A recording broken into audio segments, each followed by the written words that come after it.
The bill at hand makes a focused and specific policy change. It's really significant and it deals with very big questions, and overall we completely welcome it as a party.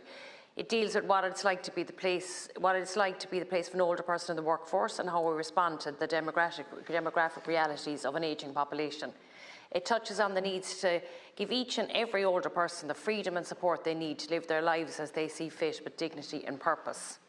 The bill takes a small step for the better by requiring an employee's consent to a contractual retirement age that is lower than the state pension age. But it could be so much more.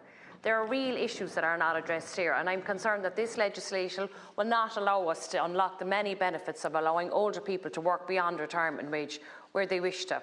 For a start, this bill allows an employee to pose a question, but it provides employers with a broad and vague means to decline their request.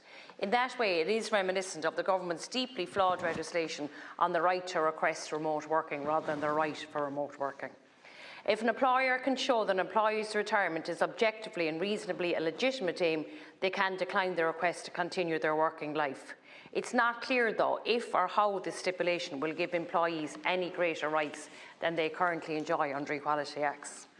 And furthermore, the employee has to bring their request in writing to their employer 3 months in advance. An older employee may be unaware of this legislative requirement and may indeed be unaware that their contractual employment age is lower than the state pension age in the first place. And I know this has happened to me many times in my own area.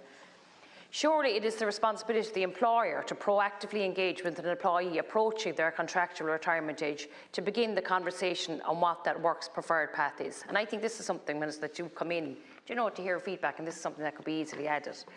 Currently, many employees fall through the cracks where a contractual retirement age of 65 leaves them adrift for a year for the state pension until they're 66. And absolutely, there's no doubt that this bill will help to address this problem. There's no doubt about that. But with greater ambition, we could have gone much further in allowing real flexibility and real freedom for older people to choose their own path.